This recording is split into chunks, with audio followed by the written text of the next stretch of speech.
ഓം നമോ ഭഗവതേ വാസുദേവായ. ഓം അജ്ഞാനതിമിരാന്തസ്യ ജ്ഞാനാഞ്ജനശലാകയ ചക്ഷുരുന്മീലിതം യേന തസ്മൈ ശ്രീഗുരുവേ നമഃ. ഹരേ കൃഷ്ണ കൃഷ്ണ കൃഷ്ണ ഹരേ ഹരേ, ഹരേ രാമ രാമ രാമ ഹരേ ഹരേ. ഹരേ കൃഷ്ണ. ശ്രീല പ്രഭുപാദയുടെ യഥാരൂപം ഭഗവത്ഗീതയാണ് നമ്മൾ ചർച്ച ചെയ്യുന്നത്. അപ്പം നമ്മൾ കഴിഞ്ഞ ആഴ്ചയിലെടുത്തതൊക്കെ എല്ലാവർക്കും ഓർമ്മ ഉണ്ടാവുമെന്ന് വിചാരിക്കുന്നു. കഴിഞ്ഞ ക്ലാസ്സിൽ എന്ത് മനസ്സിലായി?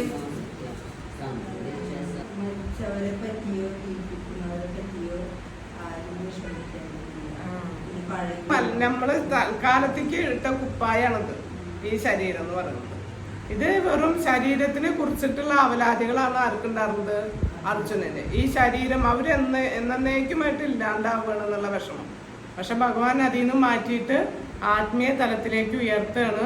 കുന്തിപുത്ര, ക്ഷണികങ്ങളായ സുഖദുഃഖങ്ങളുടെ വരവും പോക്കും മഞ്ഞുകാലത്തിന്റെയും വേനൽക്കാലത്തിന്റെയും ഗതിവിഗതികൾ പോലെയത്രേ. ഇന്ദ്രിയാനുഭൂതികളിൽ നിന്ന് അവയുണ്ടാകുന്നു. ഹേ ഭാരത, അവയെ അസ്വസ്ഥനാകാതെ സഹിക്കാൻ ഒരാൾ പഠിക്കണം. എന്താണ് പറയുന്നത്? മാത്ര സ്പർശാസ്തു കൗന്ദേയ ശീതോഷ്ണ സുഖ ദുഃഖത. സുഖം ദുഃഖം എന്താണ്? ആഗമാപായിനോ. സുഖം ദുഃഖം ആഗമാപായിനോ അനിത്യ സ്ഥിതശ്വസ ഭാരത. സുഖം ദുഃഖം എങ്ങനെയാണ്? വരും പോവും. എങ്ങനെയാണോ ഇപ്പം ചൂടുകാലം മാറി മഴക്കാലത്തെ പോലെ ശീതോഷ്ണ സുഖ ദുഃഖത ആഗമാപായിനോ അനിത്യമാണത്.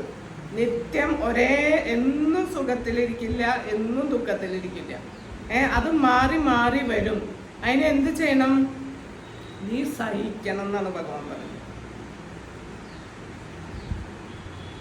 തൻ്റെ കർത്തവ്യ നിർവഹണത്തിനിടയിൽ ഉണ്ടാകുന്ന ക്ഷണികങ്ങളായ സുഖദുഃഖങ്ങള്, നമുക്കിവിടെ കർത്തവ്യം ചെയ്യാനുണ്ട് അല്ലേ? അതിൻ്റെ ഇടയിൽ എന്തായാലും സുഖദുഃഖങ്ങൾ മാറി മാറി വരും. സുഖം ദുഃഖം മാറി മാറി വരും. എന്താണ് ചെയ്യാൻ പറയുന്നത് ഭഗവാൻ? സഹിക്കണം. എങ്ങനെയാണ് സഹിക്കാൻ പറയണത്? ഇപ്പൊ പ്രാത സമയത്ത് നമ്മൾ നേരത്തെ ബ്രഹ്മമുഹൂർത്തത്തിൽ എണീറ്റിട്ട് ജപമൊക്കെ ചെയ്യുന്നുണ്ട് അല്ലേ? ഭഗവാന്റെ കാര്യങ്ങളൊക്കെ ചെയ്യാൻ നേരത്തെ എണീക്കുന്നത് എന്തിനു വേണ്ടിയിട്ടാണ്? ആ തണുപ്പിന് സഹിച്ചിട്ട് നമ്മള് അത് ചെയ്യുന്നു. അതേപോലെ തന്നെ കുടുംബിനികൾ നല്ല ചൂടുകാലത്തായാലും കർത്തവ്യം ചെയ്യാണ്ടിരിക്കാൻ പറ്റുമോ? നല്ല ചൂടാണ്, അടുക്കളയിൽ നിന്നിട്ട് എനിക്ക് പണി ചെയ്യാൻ പറ്റില്ല എന്ന് പറഞ്ഞിട്ട് നമ്മള് കുക്കിംഗ് ഒന്നും ചെയ്യാണ്ടിരിക്കുമോ? ആ ചൂടിനെ സഹിച്ചിട്ട് നമ്മൾ കുക്ക് ചെയ്യില്ലേ? നല്ല തണുപ്പാണെന്നും പറഞ്ഞിട്ട് നമ്മളുടെ തണുപ്പാന്നും പറഞ്ഞിട്ട് കിടന്ന് ഉറങ്ങാൻ പറ്റുമോ? ഫുള്ള് നമ്മുടെ ചെയ്യേണ്ട കടമകളൊക്കെ ചെയ്യണ്ടേ? അപ്പൊ അത് ചൂടായാലും തണുപ്പായാലും എന്ത് ചെയ്യണം എന്നാണ് പറയുന്നത്? അതിനെ സഹിച്ചിട്ടല്ലേ നമ്മളെല്ലാം ചെയ്യുന്നത്. അതേപോലെ തന്നെ നിനക്ക് വന്നു ചേരുന്ന ഇതേപോലെ നമ്മുടെ കർമ്മങ്ങള് കർത്തവ്യങ്ങളൊക്കെ ചെയ്യുമ്പോൾ സുഖവും ദുഃഖവും മാറി മാറി വരും. അതിനെ സഹിക്കണം. എന്തിനാ സുഖവും സഹിക്കാൻ പറയണം? എന്തിനു വേണ്ടിയിട്ടാണ് അങ്ങനെ പറയുന്നത്? ഇതൊക്കെ നമ്മുടെ ഇന്ദ്രിയങ്ങൾക്കാണ് അനുഭവപ്പെടുന്നത്. ആത്മാവിന് ഇതിനൊന്നും ബാധിക്കുന്നില്ല. അർജുനൻ ദുഃഖത്തിലെ ആഴത്തിലേക്ക് പോയോടുകൂടി ഞാൻ എൻ്റെ നേതകർമ്മങ്ങളിൽ നിന്നൊക്കെ ഒഴിഞ്ഞ് സന്യാസത്തിന് പോവുക, അവരെന്നെ കൊന്നോട്ടെ, ഈ അവസ്ഥയിലാണ് എത്തിയെടുക്കുന്നത്. അപ്പൊ അങ്ങനെ പാടില്ല. അതിന് നീ സഹിക്കണം എന്നാണ് പറയുന്നത്. എല്ലാ ഉപദ്രവങ്ങളിൽ നിന്നും രക്ഷിക്കുന്നവരാണ് ക്ഷത്രിയര് അല്ലെ? ക്ഷത്രിയരുടെ കടമ എന്താണ്?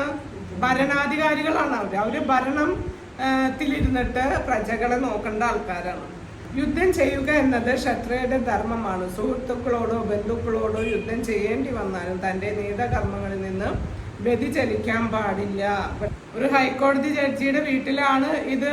സ്വന്തം വീട്ടുകാരാണ് ഈ കുറ്റത്തിന് വിധേയരായിട്ട് ജഡ്ജിയുടെ മുന്നിൽ വന്നു നിന്നാല് അവിടെ വിധി നടപ്പിലാക്കണ്ടേ? നമ്മൾ ആകെ വിഭ്രാന്തരാവില്ലേ? എന്താ ചെയ്യണ്ടേ ഏതാ ചെയ്യണ്ടെന്ന് അറിയാണ്ട് ആകെ പ്രക്ഷുബ്ധമായിട്ടുള്ള അവസ്ഥയാണ്. അർജുനൻ ഇപ്പൊ കണ്ടില്ലേ? സ്വർഗം മുന്നിൽ എത്തിച്ചാൽ പോലും എനിക്ക് വേണ്ട, ആ തരത്തിലേക്ക് എത്തിയ അർജുനൻ. അതേപോലെ നമ്മള് ദുഃഖത്തിൽ അകപ്പെടുമ്പോൾ അവർക്ക് എങ്ങനെയാണ് ഈ ആത്മാവിന് മോചനം കൊടുക്കാൻ പറ്റുക? സുഖത്തിലും നമ്മൾ ബന്ധിക്കുകയാണ്, ദുഃഖത്തിലും നമ്മൾ ബന്ധിക്കുകയാണ്. സുഖത്തിൽ വിളിക്കില്ല, ദുഃഖത്തിലേക്ക് ആവുമ്പോ അവരുടെ ഗതി ഭഗവാൻ പറഞ്ഞു അകീർത്തികരം അർജുന, നിനക്ക് ഉയർന്ന ലോകങ്ങളിലേക്കും പോകാൻ പറ്റില്ല, ഇത് അകീർത്തിക്കാണ് ഉണ്ടാവുന്നത്. അതേപോലെ തന്നെ നമ്മളുടെ ഗതി താഴ്ത്തിക്കാണ് പോണത്. ആത്മാവിനെ കൊടുക്കുകയാണ് ഇവിടെ ചെയ്യണതേ. ആത്മാവിന് മോചനം കിട്ടണമെങ്കിൽ എന്ത് വേണം? ദ്വന്ദ്ങ്ങളിൽ നിന്ന് നമ്മൾ മോചിതരാവണം. ശ്രീകൃഷ്ണ ഭഗവാനുമായിട്ടാണ് ആത്മാവിന് ബന്ധമുള്ളത്. ആ ആത്മാവിനെ തിരിച്ച് ഭഗവാന്റെ ലോകത്തിലേക്ക് എത്തിക്കുന്ന നേരത്ത് നമ്മളിവിടെ സുഖത്തിലും ദുഃഖത്തിലും കിടന്ന് കുടുങ്ങിക്കളയുമ്പോൾ എങ്ങനെയാണ് ഭഗവാന്റെ അടുത്തേക്ക് പോവുക? ഉത്തരവാദിത്തത്തിൽ നിന്ന് അർജുനൻ പോവാണ്. അപ്പൊ അതുകൊണ്ടാണ് പറയണത് അത് പാടില്ല. അപ്പൊ ഇവിടെ ആത്മസാക്ഷാത്കാരത്തിന്റെ എന്താണ് നിശ്ചയദാർഢ്യമുള്ളവനും സുഖദുഃഖങ്ങളെ ഒരുപോലെ സഹിക്കാൻ കഴിയുന്നവനായ വ്യക്തിക്ക് തീർച്ചയായും മുക്തിക്ക് അർഹമാണ്. അപ്പൊ എന്ത് വേണം? മുക്തി ആഗ്രഹിക്കുന്നവര് ദൃഢനിശ്ചയരാണ് അല്ലെ. ആത്മാവിനെ ഭഗവാനിലേക്ക് എത്തിക്കണം എന്നുള്ളവര് അല്ലെ മുക്തിക്ക് അർഹര്. എനിക്കിതിൽ നിന്ന് എല്ലാറ്റിൽ നിന്നും മോചനം ആദ്യം ആഗ്രഹിക്കണം. ഈ ശരീരത്തിൽ കുടുങ്ങിയിരിക്കുന്ന ആത്മാവിനെ ഇതിൽ നിന്ന് മോചിപ്പിക്കണം എന്നുള്ള ആ ദൃഢനിശ്ചയം എടുത്തിട്ടുള്ളവര് എന്ത് വേണം? സുഖത്തിനെയും ദുഃഖത്തിനെയും സഹിക്കണം. നിസ്സാരമായിട്ടുള്ള ശ്ലോകങ്ങളല്ല അത്. ഇത് ശരിക്കും ഗ്രഹിക്കണമെങ്കിൽ, ചെറുപ്പം മുതൽ തന്നെ ഇത് ഗ്രഹിക്കണമെങ്കിൽ നമുക്ക് ജീവിതത്തിൽ എന്ത് വന്നാലും ഭഗവാൻ നമ്മളോട് പറഞ്ഞിട്ടുണ്ടല്ലോ ഇങ്ങനെയൊക്കെ ഉണ്ടാവും എന്നുള്ളത് ഒന്ന് മനസ്സിലാക്കിയിട്ട് നമുക്ക് ജീവിക്കാം. ഇത് നമ്മളുടെ വിചാരം എന്താ? എനിക്ക് മാത്രമാണ് ഈ ദുഃഖം, ഞാൻ മാത്രമാണ് ഇത് അനുഭവിക്കുന്നത്, അങ്ങനെയാണ് ചിന്തിക്കുക. അത് ചിന്തിക്കില്ല. ആ നേരത്തെ അതൊന്നും ചിന്തിക്കില്ല. അതിലെന്നെ ഇട്ടിട്ട് ഇങ്ങനെ ചിന്തിച്ച് പ്രക്ഷുബ്ധമായിട്ട് രോഗികളായിട്ട് മാറുന്നത്. പിന്നെ രോഗം മാത്രമല്ല ആത്മഹത്യക്ക് പോണത്. അപ്പൊ അതാണ് ഇതിനെ സഹിച്ചാൽ മതി. കുറച്ചൊന്നും സഹിച്ചാൽ നമുക്ക് അതിന് തരണം ചെയ്ത് അടുത്തത് നല്ലൊരു ഭാഗം വരാണ്ട് നല്ലതിന് വേണ്ടിയിട്ടാണെന്ന് വിചാരിച്ചിട്ട് അതിനൊന്ന് സഹിച്ചാൽ മതി. അതിന് സഹിക്കാൻ പറ്റാണ്ടാണ് എല്ലാവരും എന്തൊക്കെ ചെയ്യണത് അതൊക്കെ ചെയ്ത് നശിക്കുന്നത്. പിന്നെ ഇതില് വേറൊരു പോയിന്റ് എന്ന് പറയുന്നത്, ജീവിതത്തിന് പരിപൂർണത വരുത്തണമെന്ന് കാര്യമായി ആഗ്രഹിക്കുന്നവർ ആ ക്ലേശങ്ങളെ വകവയ്ക്കാതെ സന്യാസം സ്വീകരിക്കുക തന്നെ ചെയ്യും. ഇപ്പൊ ഒരു 4 ആശ്രമങ്ങളുണ്ട് അല്ലെ. ഏതൊക്കെയാണ് ആശ്രമങ്ങള്? വർണ്ണാശ്രമങ്ങള്. 4 വർണ്ണങ്ങളുണ്ട്, 4 ആശ്രമങ്ങളുണ്ട്. ഏതൊക്കെയാണ് ആർക്കറിയാം? ആദ്യം ബ്രഹ്മചര്യം 25, ആദ്യത്തെ 25 വയസ്സ് ബ്രഹ്മചര്യകളാണ്. പിന്നെ ഗൃഹസ്ഥാശ്രമം, വാനപ്രസ്ഥം, സന്യാസം. ഇങ്ങനെ 4 ആശ്രമങ്ങളുണ്ട് നമുക്ക്. സന്യാസം എന്ന് പറയണത് എളുപ്പമുള്ള കാര്യമാണോ? സന്യാസം എടുക്കുക എന്ന് പറഞ്ഞാല് അവരുടെ ലക്ഷ്യം എന്തിനാണ്? നല്ല ഉത്കൃഷ്ടമായിട്ടുള്ള കാര്യത്തിന് വേണ്ടിയിട്ടാണ് അവർ എടുക്കുന്നത്. അപ്പൊ അതില് കുടുംബം എല്ലാം ഉപേക്ഷിച്ചിട്ടല്ലേ പോണത്. അപ്പൊ അത് ആ ഉത്കൃഷ്ടമായിട്ടുള്ള ലക്ഷ്യത്തിന് വേണ്ടിയിട്ട് അവരും പലതും സഹിച്ചിട്ടാണ് അവരത് എടുക്കുന്നത് അല്ലെ. അതേപോലെ എന്താണ് നമ്മൾക്ക് മനസ്സിലായി? നമ്മൾ ആത്മാവാണ്. ആത്മാവിനെ ഭഗവാന്റെ അടുത്തേക്ക് എത്തിക്കണം. ഈ ശരീരങ്ങൾ മാറി മാറി നമ്മൾ എടുത്തുകൊണ്ടിരിക്കുകയാണ്. അതിനെ അറുതി വരുത്തണമെന്ന് നമ്മളെ കുറിച്ച് മനസ്സിലാക്കി കഴിയുമ്പോൾ നമ്മൾ ഈ ആത്മാവിനെ ഭഗവാനിക്ക് എത്തിക്കണം. അപ്പോൾ പല പല പ്രശ്നങ്ങളും വരും. അതിനെ നമ്മൾ എന്ത് വേണം? ഒരു സന്യാസി എങ്ങനെയാണോ സഹിക്കുന്നത് അതേപോലെ നമ്മളും ഇത് സഹിക്കണമെന്ന്. നല്ല ഉയർന്ന ലക്ഷ്യത്തിലേക്ക് പോണെങ്കിൽ നീ ഇത് സഹിക്കണം. അതാണ് ലക്ഷ്യബോധം ക്ലിയർ ആവണം നമുക്ക്. ആ ലക്ഷ്യം ഏറ്റവും ഉത്കൃഷ്ടം. അതിനെ കുറിച്ചിട്ട് അറിയുമ്പോൾ ഇതൊന്നുമല്ല. നമ്മുടെ കുന്തി മഹാറാണി പ്രാർത്ഥിച്ച പോലെ കൃഷ്ണനെ ദുഃഖങ്ങൾക്കും മേലെ കൃഷ്ണനെ വെച്ചു. കൃഷ്ണൻ യുദ്ധമൊക്കെ കഴിഞ്ഞ് തിരിച്ച് ദ്വാരകയിലേക്ക് പോവാൻ നിൽക്കുമ്പോൾ കുന്തി മഹാറാണി പറയുന്നുണ്ട്, ദുഃഖം തായോ, ഭഗവാൻ കൂടെ ഉണ്ടാവുമല്ലോ. ഇപ്പൊ ദുഃഖങ്ങളുള്ള കാരണം ഭഗവാൻ കൂടെ ഉണ്ട്. ഇനി ഭഗവാൻ പോയി കഴിഞ്ഞാല് ഞങ്ങൾക്ക് ഭഗവാനേക്കാളും വലുതല്ല ദുഃഖങ്ങള്. ഇപ്പൊ എല്ലാം സെറ്റിലാക്കിയിട്ട് യുദ്ധമൊക്കെ കഴിഞ്ഞ് സെറ്റിലാക്കിയപ്പോ ഭഗവാൻ പോവാണ് തിരിച്ച്. അപ്പൊ പറയാണ് എന്താണ്, ഭഗവാൻ ഇവിടെ നിൽക്കൂ, ഞങ്ങൾക്ക് ദുഃഖങ്ങളൊക്കെ തരുമെന്നാണ് പറയുന്നത്. അതാണ് ചോദിച്ചു വാങ്ങണേ, എനിക്ക് ദുഃഖങ്ങൾ തായോ കൃഷ്ണ, അങ്ങനെ നമ്മൾ പറയുമോ? ഭഗവാനെ അവർക്ക് എന്താണ്, ദുഃഖങ്ങൾക്കും മേലെ ഭഗവാന് വെച്ചു. ആ ഉത്കൃഷ്ടമായിട്ടുള്ള ആ ലക്ഷ്യത്തിലേക്ക് നമ്മൾ ഫോക്കസ് ചെയ്യുമ്പോൾ നമുക്ക് ഈ ദുഃഖങ്ങളൊന്നും പ്രശ്നമല്ല. സുഖങ്ങളും ഇവിടുത്തെ താൽക്കാലികമാണ്. സുഖവും ദുഃഖവും ഈ ശരീരം ഒക്കെ താൽക്കാലികമാണ്. ശാശ്വതമായിട്ടുള്ള ഭഗവാനും ഭഗവാന്റെ ആ ധാമും ഒക്കെ അവിടെ നമ്മളെ വെയിറ്റ് ചെയ്തിട്ടിരിക്കുകയാണ്. അതാണ് നമ്മുടെ ഗ്രഹം. അവിടേക്ക് നമ്മൾ തിരിച്ചു പോകണം. ഈ ലക്ഷ്യം നമുക്ക് ഉറച്ചു കഴിഞ്ഞാലേ നമുക്ക് ഇതിനെ സഹിക്കാൻ പറ്റും. അതുകൊണ്ടാണല്ലോ നമ്മുടെ പ്രഹ്ലാദ് മഹാരാജിന് എന്താണ് ഏതു നേരം അച്ഛൻ ഹിരണ്യകശിപു കൊല്ലാൻ നോക്കണല്ലേ. അതൊന്നും ആർക്ക് ബാധകമല്ല? പ്രഹ്ലാദന് ഇതൊന്നും ബാധകമല്ല. എന്തുകൊണ്ടാണ്? ഏറ്റവും ഉത്കൃഷ്ടമായിട്ടുള്ള ചിന്തയിലാണ് എപ്പോഴും ഇരിക്കുന്നത്. ആ നേരത്തെ ഇതൊന്നും സഹിക്കാൻ ആർക്ക് കുഴപ്പമില്ല? പ്രഹ്ലാദന് കുഴപ്പമില്ല.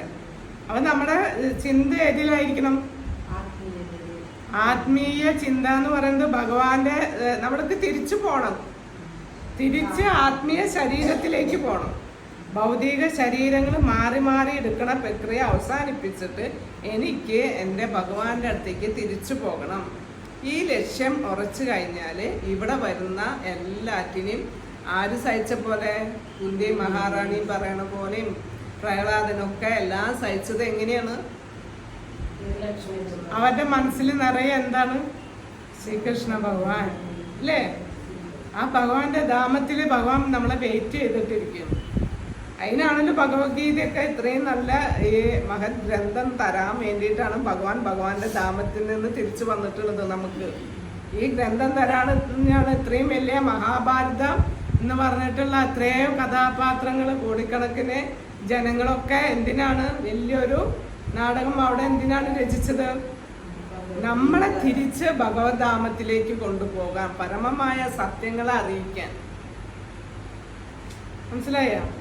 നമ്മളിവിടെ കുടുങ്ങിക്കിടക്കാണ്. സുഖത്തിലും ദുഃഖത്തിലാണ് നമ്മൾ കുടുങ്ങുന്നത്. ഇത് രണ്ടും എങ്ങനെയാണ്? ഇന്ദ്രിയങ്ങൾ വഴിയാണ് വരുന്നത്. ഇന്ദ്രിയങ്ങൾക്കാണ് ഇതൊക്കെ അനുഭവപ്പെടുന്നത്.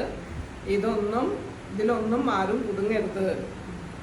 ലക്ഷ്യം എന്തായിരിക്കണം? മോക്ഷപ്രാപ്തി. ഇതിൽ നിന്നെല്ലാം മോക്ഷം വേണമെന്ന് ആഗ്രഹിക്കുന്നവര് ഈ വരുന്ന നമ്മുടെ സുഖത്തിനും ദുഃഖങ്ങളിൽ സഹിക്കണം. ക്ലിയറായോ?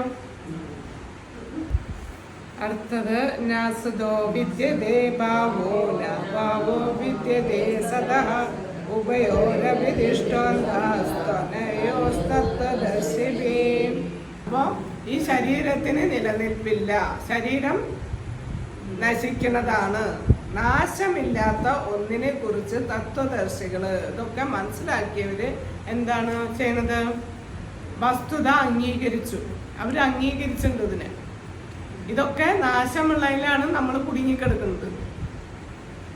നമ്മളെല്ലാം ഈ ചിന്തിച്ച് വിഷമിക്കുന്നതും എല്ലാറ്റിനും കുടുങ്ങുന്നത് ഏതിലാണ്? നാശമുള്ള ഒന്നിലാണ്. നാശമില്ലാത്ത ഒന്നിനെ കുറിച്ചിട്ട് ചിന്തിക്കുന്നില്ല ആരും. അത് തത്വദർശികൾ ഇത് കണ്ടറിഞ്ഞവരത്രേ. രണ്ടിൻ്റെയും സ്വഭാവങ്ങൾ അറിഞ്ഞതിന് ശേഷമാണ് അവർ ഇതിനെ, ഈ വസ്തുത അംഗീകരിച്ചിട്ടുള്ളത്.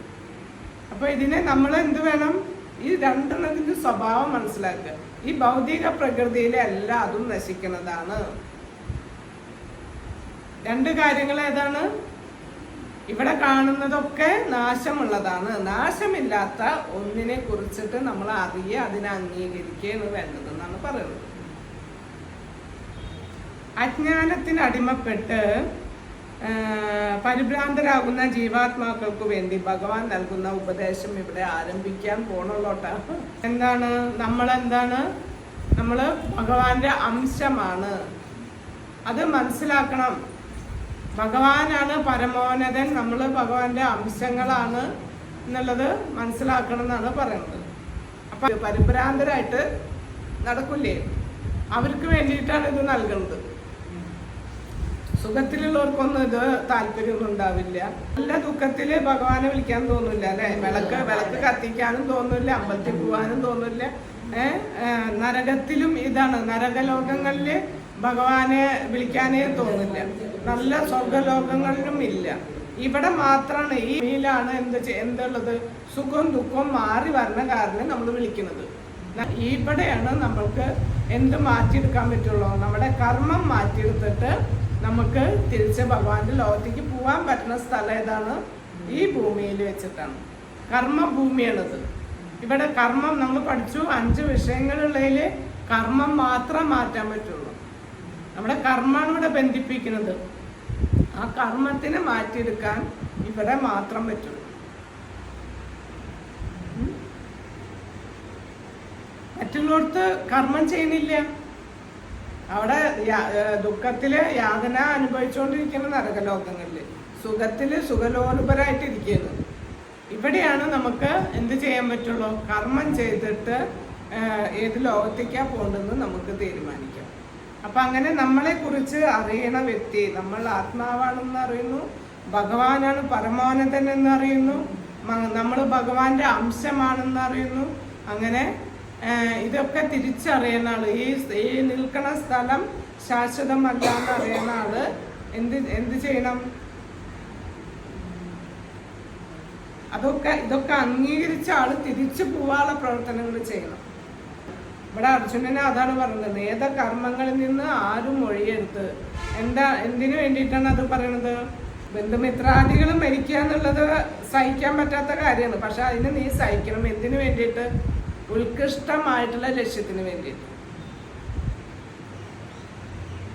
അവിടെ ധർമ്മം പുനഃസ്ഥാപിക്കണം. അവർക്ക് ആ ശിക്ഷ കൊടുത്തില്ലെങ്കിൽ അവർക്ക് ഇനിയും ആ ശിക്ഷ അനുഭവിക്കാൻ വീണ്ടും വേറെ ശരീരം എടുക്കേണ്ടി വരും. ഇപ്പൊ ഭീഷ്മരും ദ്രോണരും ഇതോടുകൂടി കൊല്ലപ്പെടുകയാണെങ്കിൽ ഒന്നെങ്കിൽ അവർക്ക് ഉയർന്ന ഒരു ശരീരത്തിൽ, ആത്മീയ ശരീരം, അല്ലെങ്കിൽ ഉയർന്ന ഒരു ഗ്രഹത്തിലേക്ക് പോകാൻ പറ്റും. അവർക്ക് അതാ പറയുന്നത്, നമ്മൾ എന്തെങ്കിലും ശിക്ഷ തെറ്റ് ചെയ്തിട്ടുണ്ടെങ്കിൽ അതിൻ്റെ ശിക്ഷ നമ്മൾ അനുഭവിക്കണം, അത് നമ്മൾ സ്വീകരിക്കണം. അല്ലെങ്കിൽ അതിന് വേണ്ടിയിട്ട് വീണ്ടും ജന്മം എടുക്കേണ്ടി വരും എന്നാണ് പറയുന്നത്. എന്താണ്? അജ്ഞാനതിമിരാന്തസ്യ അജ്ഞാനാഞ്ജനശലാകയ ചക്ഷുരുന്മീലിതം യേന തസ്മൈ ശ്രീ ഗുരുവേ നമഃ. അപ്പൊ അജ്ഞാനത്തിന്റെ തിമിരം ബാധിച്ചവരാണ് നമ്മൾ. അപ്പൊ അങ്ങനെ തിമിരം ബാധിച്ചിരിക്കുമ്പോഴൊന്നും ഇത് ഗ്രഹിക്കാൻ പറ്റില്ല, ഈ ജ്ഞാനം ഗ്രഹിക്കാൻ പറ്റില്ല. നമ്മൾ ആത്മാവാണെന്ന് പറഞ്ഞാല് അതൊക്കെ ഉൾക്കൊള്ളേണ്ട ആൾക്കാര്, ഇത് സ്വീകരിക്കണ്ടേ. അപ്പൊ അങ്ങനെയുള്ളവർക്കൊന്നും ഇത് സ്വീകാര്യമല്ല. ഈ ഒരു അറിവ് ഏറ്റവും ഭഗവത്ഗീതയിലെ ഏറ്റവും ശ്രേഷ്ഠമായിട്ടുള്ള ഭാഗമാണിത്. ഇത് കയറണമെങ്കിൽ അജ്ഞാനത്തിൽ മുഴുകിയിരിക്കുന്ന ആൾക്കാർക്ക് പറ്റില്ല. അതിന് നമ്മൾ എന്ത് വേണം? വിധേയരാവണം. ഒരു ഗുരുവിനോട് ശിഷ്യരെങ്ങനെ വിധേയരാവണം, അതേപോലെ വിധേയത്വം വേണം നമുക്ക്. എന്നാലാണ് ഇത് സ്വീകരിക്കാൻ പറ്റുള്ളൂ. വിനയം വേണം. ആ വിനയത്തിലൂടെയാണ് നമുക്ക് ഇതിനെ ഗ്രഹിക്കാൻ പറ്റുള്ളൂ. 17 കൂടി നമുക്ക് നോക്കട്ടോ. അവിനാശി തു തദ്വിദ്ധീയേന സർവമിദം തദം വിനാശമവ്യയസ്യ നാകശ്ചേ കർത്തുമർഹതി. ത്തിലെങ്ങും വ്യാപിച്ചിരിക്കുന്ന ആ സത്യയ്ക്ക് നാശമില്ലെന്ന് നീ അറിയുക. ആ അനശ്വരനായ ആത്മാവിനെ നശിപ്പിക്കാൻ ആർക്കും സാധിക്കുകയുമില്ല. ശരീരത്തിലെങ്ങും വ്യാപിച്ചിരിക്കുന്നത് എന്തെന്ന് ഏതൊരാൾക്കും അറിയാം. ബോധം അഥവാ പ്രജ്ഞയാണ്. ഭഗവാൻ വീണ്ടും പറയുന്നു, എന്താണ്? നമ്മുടെ ശരീരത്തിലെ എന്തെങ്കിലും മുറിവ് തട്ടിയാൽ നമുക്ക് വേദന വരില്ലേ? പക്ഷെ ഒരു ശവശരീരത്തിന്റെ മുകളിൽ എന്തെങ്കിലും തട്ടിയാൽ വല്ല വേദനയുണ്ടോ? എന്ത് ചെയ്താലും അറിയുന്നില്ല. അപ്പൊ എന്തുകൊണ്ടാണ്? നമുക്ക് ശരീരത്തിൽ എവിടെ എന്ത് ഇതായാലും വേദന അനുഭവപ്പെടുന്നത് എന്തുകൊണ്ടാണ്? ആത്മാവ് ഹൃദയത്തിലാണ് ഇരിക്കുന്നത്. പക്ഷെ എന്താണ് അതിന്റെ പ്രഭാവം ശരീരത്തിൽ മൊത്തം. അതാണ്. ഞാൻ കൈയാണെന്ന് ആരെങ്കിലും പറയുമോ? ഇത് എന്റെ കൈ എന്നല്ലേ പറയുള്ളൂ.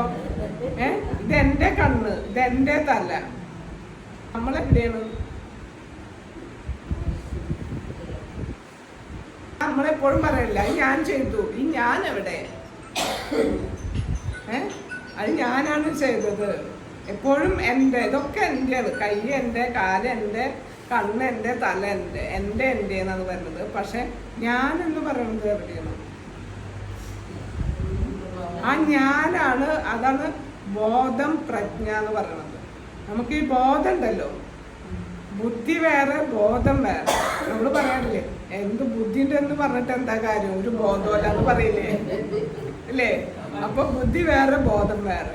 അപ്പൊ ബോധസ്വരൂപമായിട്ട് നമ്മുടെ ശരീരം മൊത്തം ഈ ആത്മാവിന്റെ പ്രഭാവം മൊത്തം ശരീരത്തിലുണ്ട്. ഇപ്പൊ ഒരു കൈ ഒടിയണം, കാലൊടിഞ്ഞാലും നമ്മൾക്ക് കുഴപ്പമില്ലല്ലോ, വീണ്ടും നമ്മൾ റിക്കവർ ചെയ്തിട്ട് പോണു. അപ്പൊ അവിടെയാണോ നമ്മളിരിക്കുന്നത്? അപ്പൊ അതൊന്നല്ല. അപ്പൊ മൊത്തം എന്ത് വേണം, ഈ ഹൃദയത്തിൽ ഇരുന്നു കൊണ്ട് ആത്മാവും പരമാത്മ സ്വരൂപമായിട്ട് ഭഗവാനും ഹൃദയത്തിൽ ഇരിക്കുന്നുണ്ട്.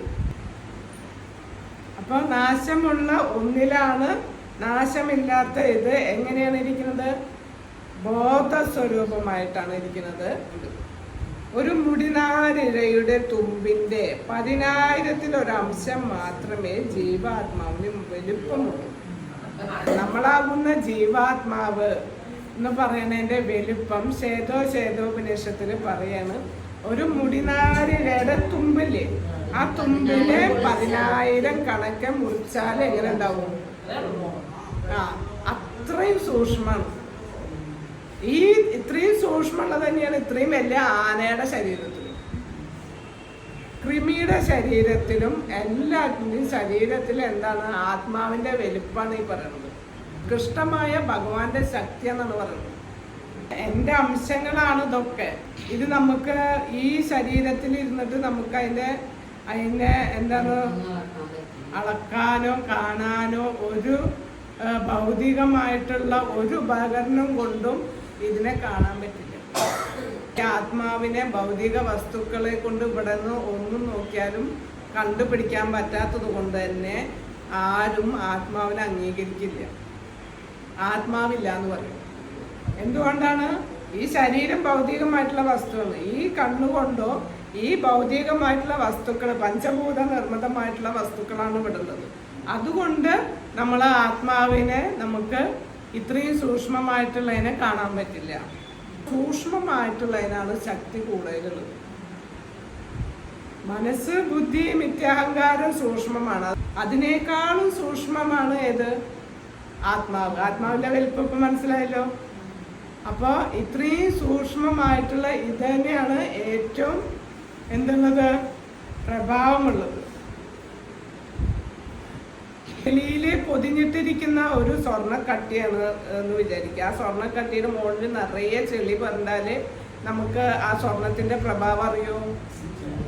അത് ക്ലീൻ ചെയ്താലല്ലേ സ്വർണ്ണമായിട്ട് തെളിഞ്ഞു വരിക. അതേപോലെ നമ്മളുടെ ശരീരത്തിലെ ഈ 5 തരം വായുക്കളിൽ മലിനപ്പെട്ടിട്ട് കിടക്കുകയാണ് ഈ ആത്മാവ്. അപ്പൊ അത് ശുദ്ധമായാലാണ് അതിന്റെ പ്രഭാവം നമുക്ക് അനുഭവപ്പെടും. അപ്പൊ നമ്മള് ആത്മസാക്ഷാത്കാരം, നമ്മൾ ആത്മാവാണെന്നൊക്കെ ഒരു ബോധ്യത്തിലേക്ക് അതിൽ കുടിനെ മാത്രം വൃത്തിയാക്കിയാൽ പറ്റില്ല, കിളിക്ക് വേണ്ടത് ചെയ്യണം. അങ്ങനെ നമ്മളാകുന്ന ആത്മാവിന് വേണ്ടുന്നത് നമ്മൾ ചെയ്തുകൊണ്ടിരുന്നാലാണ് ഇതിനെ മോചിപ്പിക്കാൻ പറ്റുള്ളൂ. ഇതിനെ വെറുതെ ഇത് ക്ലീൻ ആവില്ല അല്ലെ. അതാണ് ചേതോദർപ്പണ മാർജനം. ഒരുപാട് കാലത്തെ മാലിന്യങ്ങളുണ്ട്. അപ്പൊ ഈ ആത്മാവിനെ നമ്മൾ എന്ത് ചെയ്യണം? ഹരിയുടെ നാമം ജപിച്ചിട്ട് വേണം ആ ഒരുപാട് കാലം പൊടി പിടിച്ച കണ്ണാടീനെ തുടയ്ക്കണ്ടേ, നന്നായി തുടച്ച് മിനുക്കിയെടുക്കണ്ടേ. അതേപോലെ നമ്മളുടെ ഈ ആത്മാവ് പൊടി പിടിച്ച് കിടക്കുകയാണ്. അതിനെ നമ്മൾ എന്ത് ചെയ്യണം? ക്ലീനിങ് ചെയ്തിട്ട് വേണം അതിൻ്റെ പ്രഭാവം നമുക്ക് മനസ്സിലാവാം. അപ്പം മനസ്സിലാവും നമ്മൾ ഭഗവാന്റെ ദാസരാണ്, ഭഗവാന്റെ സേവകരാണ് എന്നുള്ളത്. അപ്പോൾ നമുക്ക് മനസ്സിലാവും, നമ്മുടെ സ്വരൂപം നമുക്ക് മനസ്സിലാവും. അല്ല, നമ്മളെ കുറിച്ച് മനസ്സിലാക്കുമ്പോൾ ഞാൻ ഭഗവാന്റെയാണ് എന്നുള്ളത് നമുക്ക് തിരിച്ചറിയാൻ പറ്റും. അണുമാത്രനായ ജീവാത്മാവ് പരമാത്മാവോട് കൂടി ഹൃദയത്തിലുണ്ട്. അതുകൊണ്ട് ശാരീരിക പ്രവർത്തനങ്ങൾക്ക് ആവശ്യമായ ഊർജം അത്രയും അവിടെ നിന്ന് ഉത്ഭവിക്കുന്നു.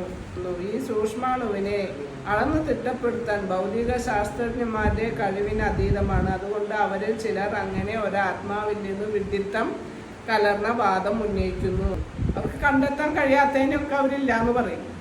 ശാസ്ത്രജ്ഞന്മാരെ ഇത് കണ്ടെത്താൻ പറ്റുന്നില്ല. ആത്മാവ് എന്ന് പറയുന്നത് അതീന്ദ്രിയമാണ് അല്ലേ. ഭഗവാനെ കാണാൻ പറ്റുമോ? എന്തുകൊണ്ട് നമ്മുടെ കണ്ണിൽ പ്രാപ്തമാകുന്നില്ല? നമ്മൾ ആ യോഗ്യത വരുത്തണം. ഭഗവാനെ കാണണമെന്നുള്ള യോഗ്യത വേണ്ടേ നമുക്ക്? നോക്കാം. ആധുനിക ശാസ്ത്രം ഇവയിൽ ഏത് അംഗീകരിച്ചാലും ആത്മാവിന്റെ സാന്നിധ്യം ശരീരത്തിലില്ല എന്ന് പറയാൻ സാധ്യമല്ല. പരമദിവ്യോത്തമ പുരുഷൻ സ്വയം തന്നെ ഭഗവത്ഗീതയിലൂടെ ആത്മാവിന്റെ ശാസ്ത്രം വ്യക്തമായി വിവരിച്ചിട്ടുണ്ട്. ആത്മാവിനെ കുറിച്ചിട്ട് ആരംഗീകരിച്ചില്ലെങ്കിലും വേണ്ടില്ല, ഭഗവാൻ സ്വയം ആത്മാവിനെ കുറിച്ചിട്ട് ഇവിടെ വ്യക്തമായിട്ട് നമുക്ക് പറഞ്ഞു തരുന്നു. ഇനി അതിനെ വീണ്ടെടുക്കണം അല്ലേ? അതിൻ്റെ ഉള്ള പ്രക്രിയ എന്താണ് നമുക്ക് തന്നിട്ടുള്ളത്? കലിയുഗത്തില് ഭഗവത് സേവനങ്ങള്, ഭഗവത് ഭക്തിയുത സേവനങ്ങള്, നവവിധ ഭക്തിയാണ് പ്രഹ്ലാദൻ പറയുന്നത്. കർമ്മം പരമമായ കർമ്മാണ്, ധർമ്മമാണ് ഭഗവാനോട് ചെയ്യുന്നത് നമ്മൾ അല്ലേ? അത് ചെയ്യുമ്പോൾ മറ്റുള്ളതൊക്കെ നമുക്ക് ചെയ്യാൻ ഈസിയാണ്, ചെയ്യാൻ ഉത്സാഹമാണ് വരിക. അല്ലാണ്ട് ഭക്തന്മാരാന്ന് പറഞ്ഞിട്ട് എല്ലാറ്റിനും ഒഴിഞ്ഞ് ജപിച്ചിരിക്കുക, ഞാൻ ഭക്തരാണെന്ന് പറഞ്ഞിട്ടിരിക്കാനല്ല പറയണത് ഭഗവാൻ. മനസ്സിലാവുന്നുണ്ടോ? എല്ലാം അതും നിർവഹിച്ചിട്ട്, എല്ലാ കടമകളും നമ്മൾ നിർവഹിക്കും വേണം. അതിൽ നിന്നൊന്നും ഒഴിഞ്ഞിട്ടല്ല ഭക്തി ചെയ്യാൻ പറയുന്നത്. പരമമായിട്ടുള്ള നമ്മുടെ ധർമ്മം ചെയ്യുമ്പോൾ നമുക്ക് എല്ലാതും ചെയ്യാൻ ഉത്സാഹമാണ് വരിക. അതിൽ നിന്നും മാറി നിൽക്കേണ്ട ആവശ്യമില്ല. ഇതൊക്കെ ശുദ്ധീകരണത്തിന് വേണ്ടിയിട്ട് തന്നെയാണ്. ഭഗവാനെ സ്മരിച്ചുകൊണ്ട് നമുക്ക് എല്ലാ കർമ്മങ്ങളും ചെയ്യാം. കർമ്മങ്ങളെല്ലാം നമുക്ക് ചെയ്യാൻ പറ്റും. ശരിയായ ഭക്തർക്കാണ് അത് ചെയ്യാൻ പറ്റുക. ഭക്തിയിൽ പക്വത വന്നവർക്ക് എന്ത് ചെയ്യാൻ പറ്റും? എല്ലാ കർമ്മങ്ങളും ചെയ്യാൻ പറ്റും. ബാക്കിയുള്ള എന്നൊക്കെ ഒഴിഞ്ഞു പോയാൽ മറ്റുള്ളവരുടെ പുച്ഛത്തിനും എതിർപ്പിനും ഒക്കെ ഇടവരും. അത് ആരെ സ്മരിച്ചിട്ട് നമ്മൾ ചെയ്യണം എന്നുള്ളതാണ്. യോഗ കർമ്മ കൗശലം, അവിടെ ഒരു കൗശലം വെച്ചാൽ മാത്രം മതി. നമ്മുടെ ലക്ഷ്യം ഭഗവാനാണ്, ഭഗവത് ധാമത്തിലേക്ക് തിരിച്ചു പോവാന്നുള്ളതാണ്. അപ്പോൾ എന്താണ്, ബാക്കിയുള്ളതൊക്കെ അതിനായിട്ടുള്ള പ്രവർത്തനങ്ങളായിട്ട് നമ്മൾ മാറ്റണം. നമ്മുടെ സ്മരണ കൃഷ്ണാവബോധത്തിലേക്ക് വരണമെന്ന് മാത്രം. അർജുനനോട് അല്ലെങ്കിൽ ഇതൊക്കെ ഒഴിഞ്ഞു പോകാനല്ലല്ലോ പറയണത്. മനുസ്മര യുദ്ധിച്ച, നീ യുദ്ധം ചെയ്യുന്നത് എങ്ങനെയാണ്? എന്നെ സ്മരിച്ചുകൊണ്ട്, നീ എനിക്ക് വേണ്ടിയിട്ടാണ്. അപ്പൊ നമ്മുടെ കർമ്മങ്ങളൊക്കെ ഭഗവാന് വേണ്ടിയിട്ടാണെന്നുള്ള ഒരു ഒന്നിങ്ങനെ ടൂൺ മാറ്റി പിടിക്കുക. കാഞ്ചകൽപ്പത രൂപേശകൃപസിദ്ധിയടച്ച പരിധാനം പാവനേദ്യം വൈഷ്ണവേദ്യോ നമോ നമ. അനന്തകോടി വൈഷ്ണവിക്ക് ജയ്. ജഗദ്ഗുരു ശിവപ്രഭാതക്ക് ജയ്. ഗുരുമഹാരാജ് ആജിക്ക് ആനന്ദിക്ക് ജയ്. നിതായ് ഗൗര പ്രമാനന്ദേ. ഹരി ഹരി ബോൾ. സർവം കൃഷ്ണാർപ്പണമസ്തു. ഹരേ കൃഷ്ണ.